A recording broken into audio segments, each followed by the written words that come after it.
Welcome back, everybody, to Rob's MetalWorks tonight. We find ourselves back at the Come and Take It for the first time in 2024 to support one of the most coveted bands that I've had on my list since last year when their record drops. Brings me great pleasure to welcome back Fernanda Lira, now with Crypta. Yes. Hello, everyone. Thank you for having me again on your show, now in a completely different scenario and moment in life. And thank you all for watching. Yeah. It's a pleasure. Yeah. You know, as I was telling you off camera, you know, we came up from San Antonio to support the band and support really this record, Shades of Sorrow. I really, really love this record a lot. I'm a big fan of it. Thank you so much. And actually, it made our, we do a top 10 every year, and Shades of Sorrow came in at number 9 on our top 10. Mm-hmm. Yeah. And I was, when I posted about it, I said, I hope I get to work with the band next year, because I knew you guys were going to come through the States.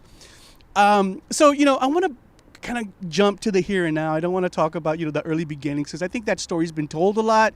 But I do want to talk about something that, you know, I think about.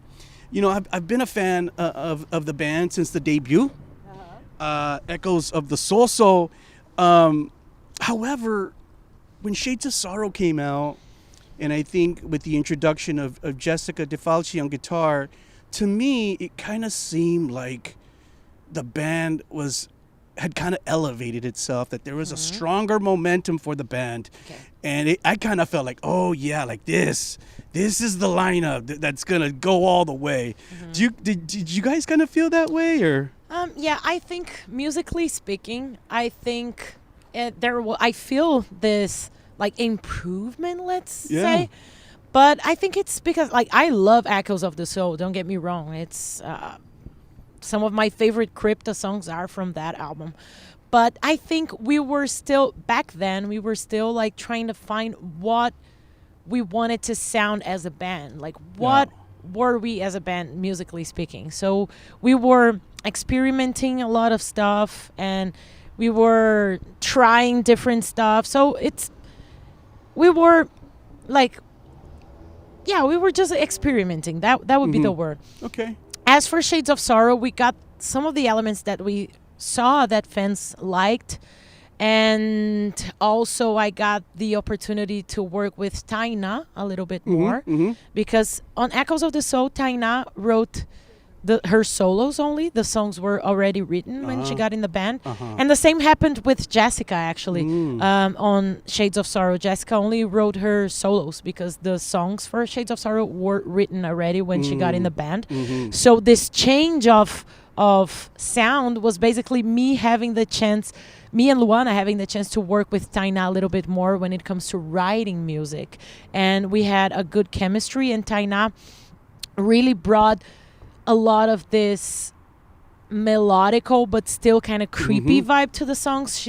That's her thing, and then I could explore this side of mine along with her, you know, like, so that was the thing. We feel it's a different album, but we feel it's also like a natural evolution.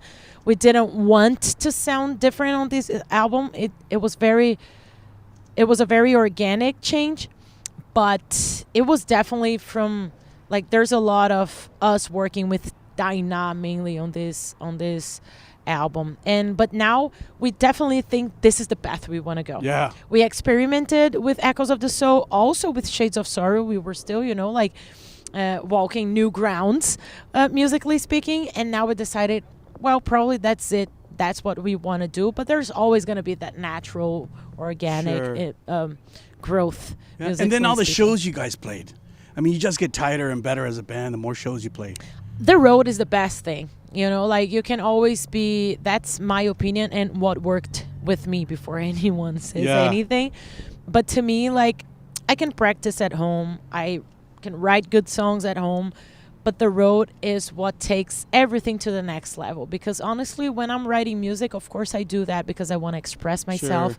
I want to put my heart out there on the songs, but I want people to listen to it, and to me the stage, the show, is the reason for everything for me. So everything I do it for you.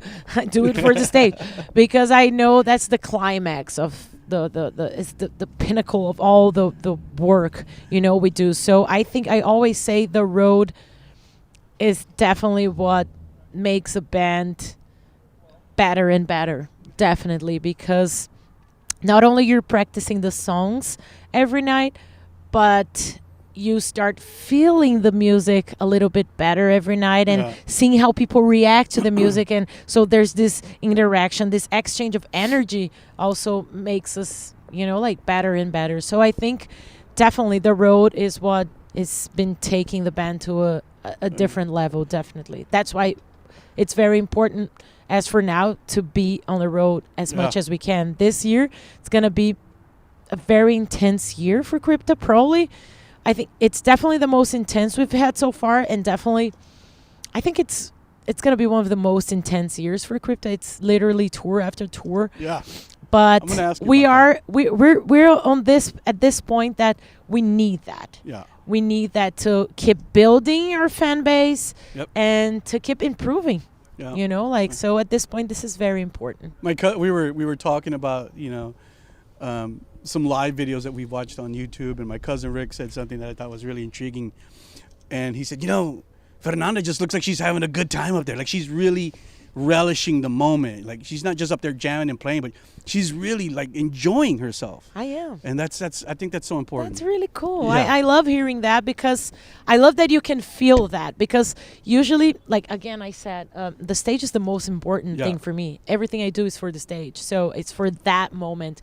So I want to be 110% present for that. And also it's so much I want to say about that. I'm trying to organize my thoughts, but yeah, I think this is my favorite thing to do in life. So I just want to make sure that I'm very present and living the moment. Sure. And also when I'm on stage, I love doing what I would love to see. I love going to shows where you see the performer is having fun. So I try to do that, firstly because I am having fun, but also because, I want people to feel inspired by that and have fun too. Sure. And the third thing is that as a band and personally, I've been going through some life-changing stuff. The last time we were here in the U.S., there was a tornado thing we went through. I was going to ask you about that. We were talking about that didn't the tree fall on the RV? No. The tornado passed on the venue. Oh, and gosh. The roof collapsed and everything. And but didn't your RV get all damaged too? Yeah, from the wall, because the roof was flying around. Were you guys in the RV? No, otherwise we would have died. Yeah. Oh, wow. So that is the thing. That night we could have died in so many different ways, just like a fan died, Fred Livingston Jr., always present in our minds and hearts. And I thought I was going to die that day. I remember the tornado passing above our head, and I was hugging my drummer, and you could see the ceiling trembling, and I was like, okay, that's it. I lived a good life. I really thought I was gonna die, and then we survived that, and then I made sure.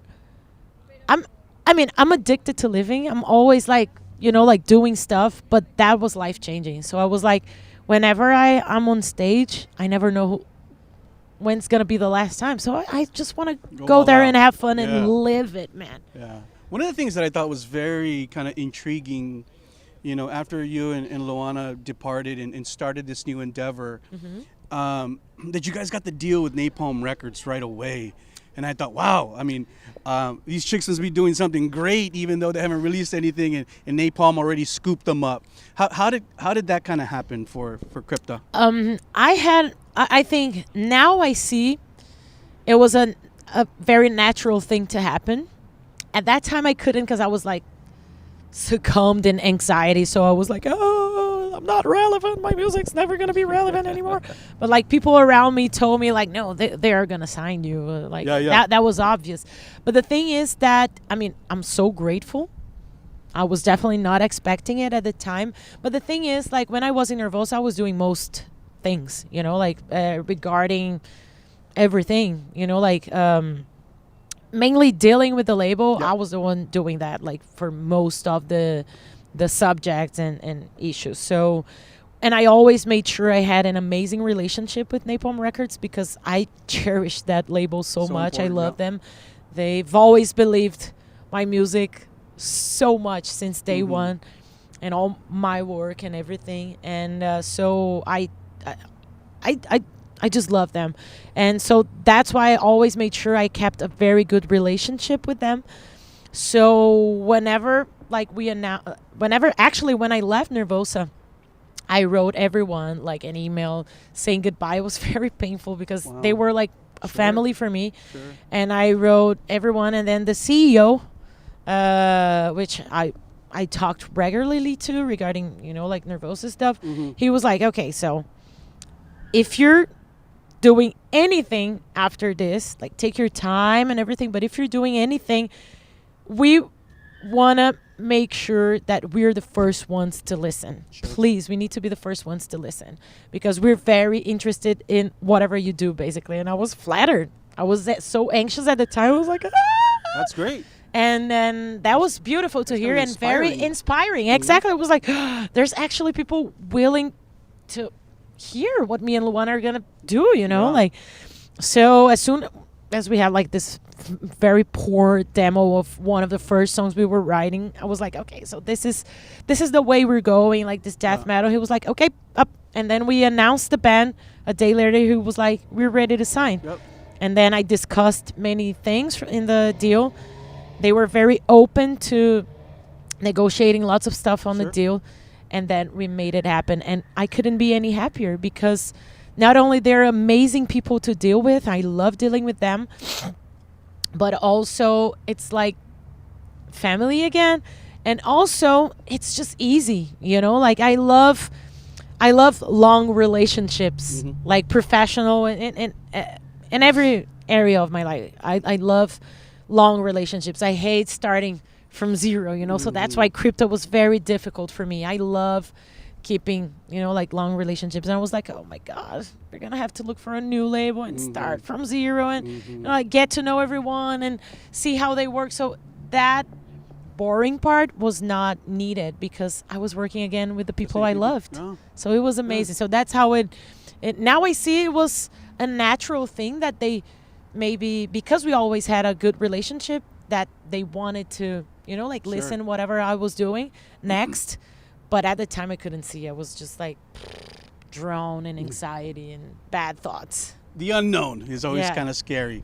Let's talk about the record now. That's why we're really here to support Shades of Sorrow. And for all you people out there who have not yet seen the cover work for this record, go ahead and take a look at it. It came out August 4th of 2023. Not even a year yet that this record's been out. So after this interview, be sure to go look for it. Download it from your favorite music media outlet and jam it. Definitely one of my favorite death metal records from the last year. And honestly, you know, I'm just so happy that the band really is picking up a lot of momentum and steam. And you know, I've been following the band. I was watching the videos of when you guys were recording the record. So let's talk a little bit about the recording process. Where did you guys record, and who kind of produced the record for you? We recorded at the same studio. We recorded the first Crypta album and my last one in Nervosa. You see, I like the long relationships. Yeah, there you go. It's a studio in São Paulo called Family Mob, and it's a very good studio, big one there in Brazil, in São Paulo mainly. And so we recorded there. And the person who produced it was Rafael Lopez, a friend of us. And he engineered and produced the album. And it was a very good experience. It was really, really cool. He's a very nice producer. And he made sure the vibe was calm and cozy at the studio, which is really important. Sometimes me and him, like sometimes I would have like a very tough, you know, like intense session, and then after the set we would just like get some pizza and watch some classical music on YouTube, you know, like just to decompress the ears and everything. So it was definitely a good time for me. It's always challenging for me recording album. It wasn't like this before. It wasn't, but now with Crypta it feels a little bit challenging for me, but so it's always a very intense moment. But this time it was really cool. Nice. It was really, really cool. Did you, was there a lot of pre-production work that you had to do, or were you like already like, we got the songs, let's just record them? We basically, the pre-production, we did it ourselves because like we didn't have time and the chance to meet to write the album. We wrote the album each one of us in their houses, you know, like because we live in different states in São Paulo, in Brazil. So Google Drive saves us all the time, and then so we made sure we got to the studio with the most details possible, you know, like because we didn't have time for that. But for the next album, I definitely want to make sure I have a pre-production going on. Yeah. It's really helpful. But thankfully enough, our producer was really patient with us, and what should have been done in a pre-production, he ended up doing during the production. So it worked out. Yeah, it definitely worked out. Well, the record sounds great. Thank you. So that guy did a fantastic job on the record. I love listening to it, you know. Totally pro, but still has that little underground edge, and I really love that about it. As we kind of look ahead, and before we leave the record, I want to also talk about lyrical themes really quick, because I love kind of like the ominous kind of feel, you know, the dark kind of themes of this record, and I have so many favorite songs. What if you had to just surmise the lyrical theme holistically for this record, what would that be? What would you say? This should have been a concept album, but we didn't have enough time for that because I'm very methodic, and that would take a good time that we didn't have. But it's a semi-concept album, let's put it this way. And it actually, I would describe it as a depiction of a journey through pain. And there's a lot of personal stuff in there too. But I wanted to write about that because I wanted to connect. Once a very good singer, very known in the metal scene, and a friend of mine, she told me something very interesting. Taylor Swift. In the metal scene. She told me something really interesting that was like, happiness connects people, but pain connects people in a deeper level. Yeah. And that was stuck in my mind, and I really wanted to connect to the fans in this deeper level. And I was like, okay, I'll try to do it through pain, because I was going through a lot of pain. And I just wanted at the same time unburden, and at the same time connect to people so they could feel represented and they could feel comforted by those lyrics. Sure. Maybe, you know, because I remember some artists did that to me, you know, like Back to Black from Amy Winehouse, Lemonade by Beyonce. They were albums that showed me I was not alone in my suffering. And I really wanted to try and do that, you know, like from a very humble spot, you know, like not saying that I would do the same thing Beyonce did. No, but I would like to try and do the same, express my pain, and at the same time hug my fans who maybe needed that hug lyrically, you know. So basically the album describes a journey through pain, and we all go through that. If you haven't, you will eventually. It's life, man. Yeah. And I wanted to so in the albums, like each song represent a different shade of pain. That's why Shades of Sorrow, you know, like each different song represents a different shade of pain, because we usually think pain is something, but pain has so many different levels and layers and shades, you know, like, so that's what I wanted to, that's what I meant with the title and everything. Because so each song is like, we have songs that talks about anxiety, like Dark Clouds, and we have songs that talks about loneliness, like Lullaby for the Forsaken, fear, Stronghold, anger, the other side of anger, and rejection and inadequacy, like The Outsiders. So I was just pouring my heart out on those songs. Like most of the lyrics you see there, they were actually pieces of my journals, like actual pieces of it. And so it's both a very personal album, but I think a very relatable album too, because I talk about everyday pain that people have, you know, like, so basically that would be it. Nice. Thank you for sharing that. Lord of Ruins was the first single from the record. And, you know, after coming to know this record very well, I'm like, man, any of these songs could have been the first single. Why did you guys choose that one? Personally speaking, it was not my first option. Okay, yeah. Definitely that happens not. a lot. Yeah. We, like, the song was chosen because, I mean, catchy melody, you know, like that. We have that repetition, a lot of that main riff of the chorus. So repetitions and like sticky choruses and melodies are always good for being first singles. And also the song varies a lot. There's, you know, like there's that breakdown and everything. So because of that. But I would have chosen different songs. Which one would you have chosen? I would have chosen definitely The Outsider as the first one. And then The Other Side of Anger was there, and Trial of Traitors was also there. But definitely I would have put The Outsider as the first single. Yeah. I think it would have been a very strong first single. That or Poisonous Apathy. These are the ones that people are singing a lot on the show. So They know them. yeah. Let's talk about road work now. You're on the road. Shades of Sorrow over North America right now. You're a little bit more than halfway through.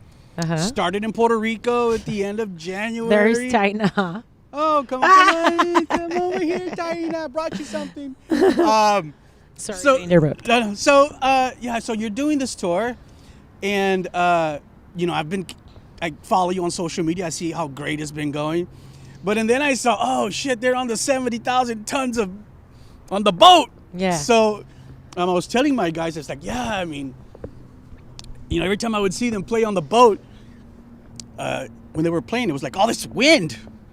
What was it like being on the boat? That was insane. I mean, it was an amazing experience. It's always an amazing experience. It's been my second time there on the boat.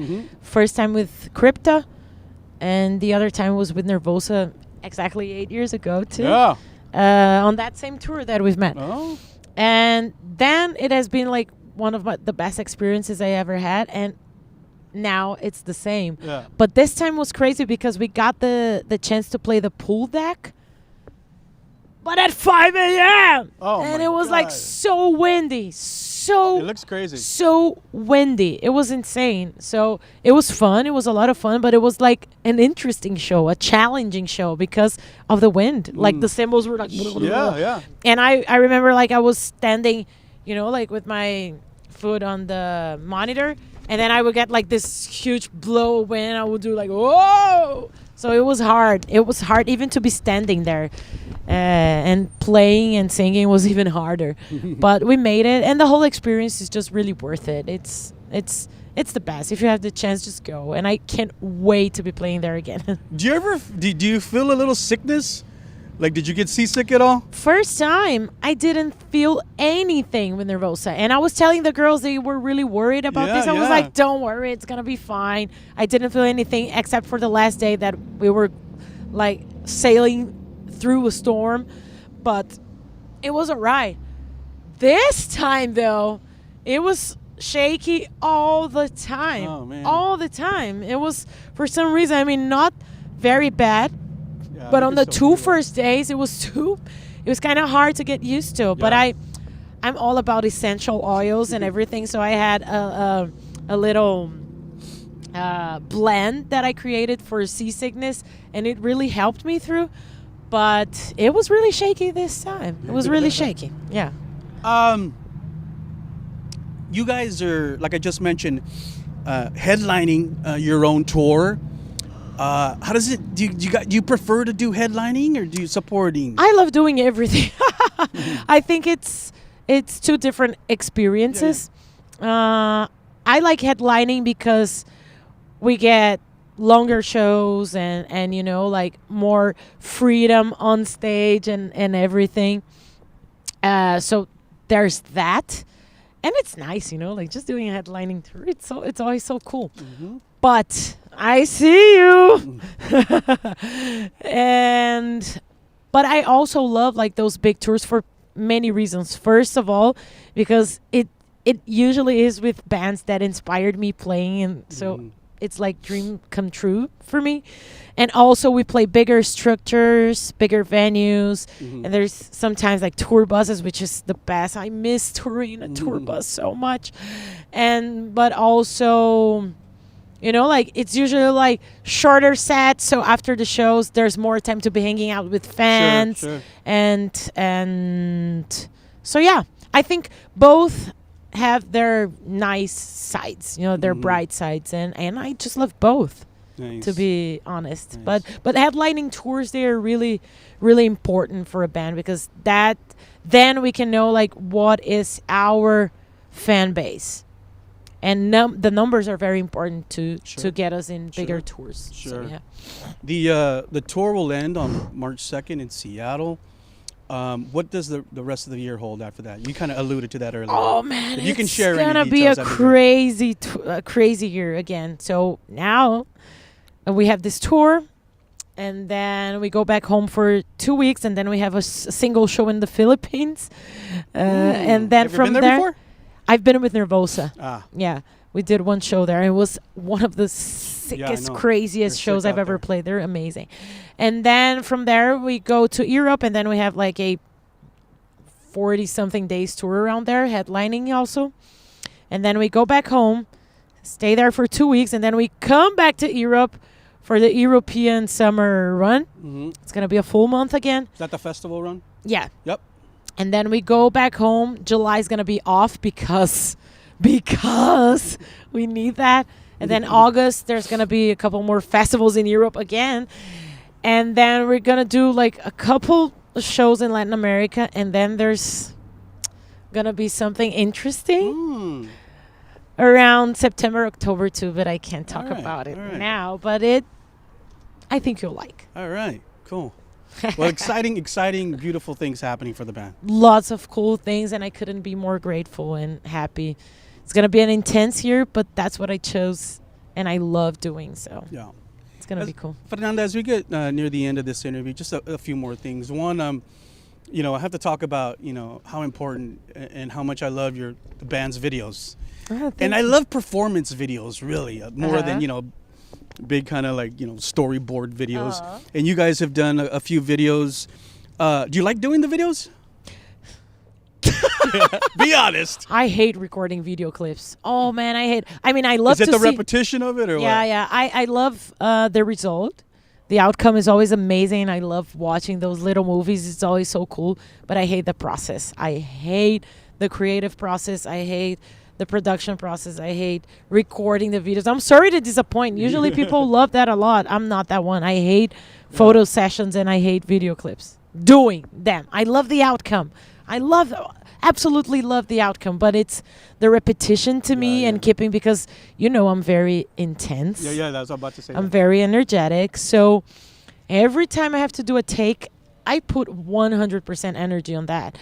And it gets tiring after you have to do like the 10th shot. Yeah. The coolest video I've ever recorded was for Trial of Traitors. I wasn't going to mention that because that's like the Blair Witch. Because we did like 2 or 3 takes, and that was it. We chose the best one because there's no cuts. It's just one thing. So we played the song like 2 times, I think.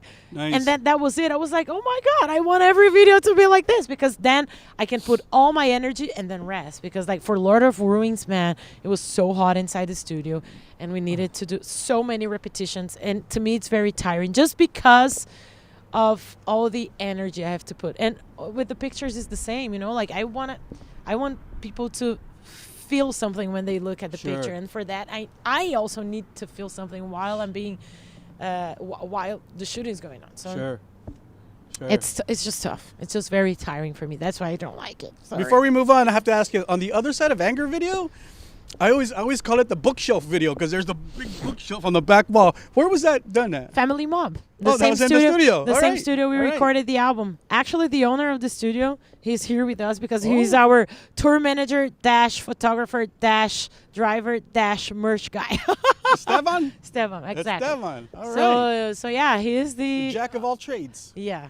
And so we're very close. And then whatever we have to do, music related, we just do there. It's the easiest for us. I thought that was cool. I always like I refer to it as the bookshelf video. And have you seen that movie, The Blair Witch? Yeah. Yeah. That was definitely an inspiration for that. Oh, okay. Definitely, Okay. Definitely. All right. Lastly, I have to ask, are you doing any writing right now? Do you think about after this cycle? Me personally, I'm taking a break. I need this break so I can have, like a refresh on my creativity. Sure. But of course, I know already what the concept of the album is going to be. Oh, nice. I already revealed. But riff-wise, like music-wise, Sure. I still haven't started writing. I still want to take some time so I can feel a little bit more of Shades of Sorrow and Sure. actually focus on the touring. Yeah. But we'll soon start writing again. Sure. Sure. We're soon going to be craving writing new music. Sure. But we're going to take our time this time. We're not going to be releasing an album like right after this last one. We're going to take our time because I personally really want to deliver something cool as fuck. Wow. Man. So for that, I'll need time. Right, yeah. I'm very highly methodic. That's and why. Shades of Sorrow deserves all the support. Thank you. Thank you so on the much. road that you guys can give it. Thank you. So, yeah. Thank you so much, Fernanda. Thank Any you, last really. words for the people out there around the world who watch this interview? Just for you, before everything, and for you all who are helping here today, thank you so much for having me again on the show. It's always a pleasure. I love talking, as you may have noticed. And really, without you guys, it wouldn't be possible to be communicating everything behind the scenes to the fans. Sure. So I think you are a very important bridge. We need you all. Sure. We need what you're doing. So thank you for having me here on your show. And for everyone who's watching, just thank you so much for your time, because I know I talked a lot, and just for your overall support. Without you, we're nothing. You always got my back, and I thank you so much for that. And thank you for enjoying Shades of Sorrow so much. Thank you for talking to us about how you liked the album every night after the show. This is really important. And thank you for keeping the metal flame alive, man. That's it. Thank you so much, Fernanda. Thank you. Great to have you, and hopefully Always we'll do a it again pleasure. in the future, okay? We will. Remember, everyone out there, the brand new record from the band is called Shades of Sorrow. Be sure to go look for it right now and pick it up and jam it loud. You saw Fernanda Lira of Crypta right here on Rob's MetalWorks.